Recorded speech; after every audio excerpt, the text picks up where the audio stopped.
Hello everyone, it's Seth, probably better known as Saffron Olive, and it's time for another Instant Deck Tech. Today we are heading to Legacy to check out a sweet combo deck. This is Food Chain Combo, as played by TKC55 to a 5-0 finish in a recent Magic Online Legacy League. So congrats to TKC55 on their finish with the deck.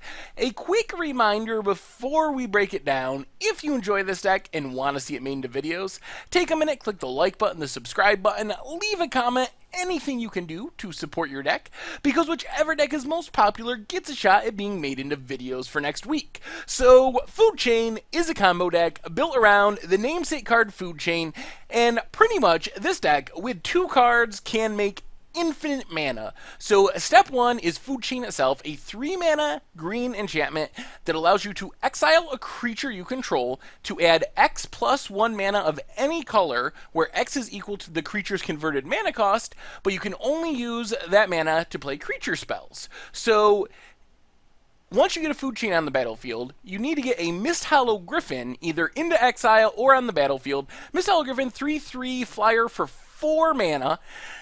That says you can cast it from exile. So how that works is with a Food Chain and a Misthollow Griffin, either in exile or on the battlefield, you cast the Misthollow Griffin, and then you exile it to Food Chain, which adds 5 mana of any color.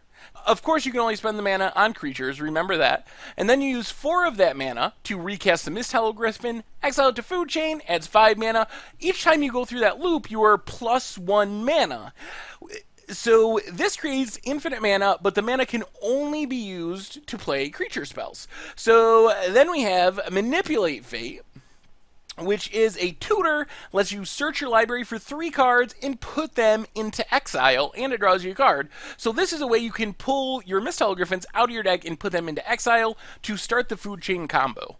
The big finish of the deck is Tidespout Tyrant. So Tidespout Tyrant is an 8-mana 5/5 flyer that says whenever you cast a spell, you can return a permanent to its owner's hand. Once you make infinite mana for creatures, eventually you will get your Tidespout Tyrant. Then you will cast your Misthollow Griffin over and over, bounce all of your opponent's permanents, and then it's pretty elementary to win the game once your opponent has nothing left. You also have Tassiger as another finisher, can also generate some value with the ability to mill a couple of cards and get one back to your hand. Fierce Empath lets you tutor up your Tidespout Tyrant, and of course you can go up the Food Chain by sacking these creatures. So you sack Fierce Empath, gives you 4 mana, which you can use to cast Misthollow Griffin, which would give you 5 mana, 6 mana for Tassiger, sack it, gives you 7 mana to cast Tidespout Tyrant. So you can kind of go up the chain to your Tidespout Tyrant, then just play your Misthollow Griffins again and again until everything's off your opponent's side of the battlefield. The rest of the creatures in the deck, you got Deathrite Shaman, speeds up the deck a little bit. If you play this on turn 1 and have a fetch land, you can play your Food Chain on turn 2, Misthollow Griffin on turn 3.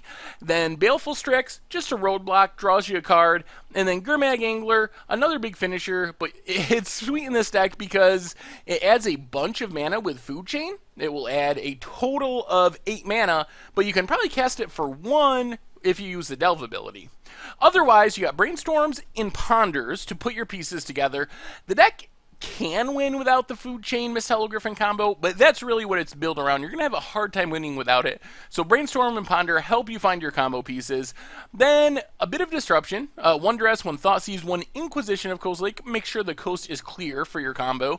And then, of course, we are in Legacy after all, so you got Force of Wills, you got plenty of blue cards to pitch. You also have the sweet synergy of being able to exile the Misthollow Griffin to your Force of Will to pay its cost, and then get the Misthollow Griffin back from exile, because that's what Misthollow Griffin does.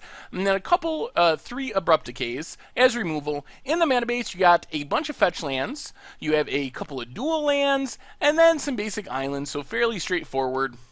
Sideboard-wise, a bunch more removal. Golgari Charm's Abrupt Decay Disfigure to take care of creatures. Golgari Charm can also regenerate your stuff for destroying enchantment. No Rod to deal with artifacts, and Relic of Progenitus to deal with graveyards. Flusterstorm, Duress, Thoughtseize, and Carpet of Flowers, these are for more controlling matchups, help you force through your food chain against decks that are playing counter spells. Carpet of Flowers can add a ton of mana, really interesting enchantment, only 1 mana, and then at the beginning of your main phase, you get to add X mana of any one color, where X is the number of islands your opponent controls. So against Miracles, or any deck playing islands, this becomes a massively powerful permanent mana source that you get to take advantage of every turn. So that is the infinite mana combo of Food Chain in Legacy. Anyway, that has been our instant deck tech for today. I hope you enjoyed Food Chain for Legacy. Thank you very, very much for watching, and I will talk to you soon.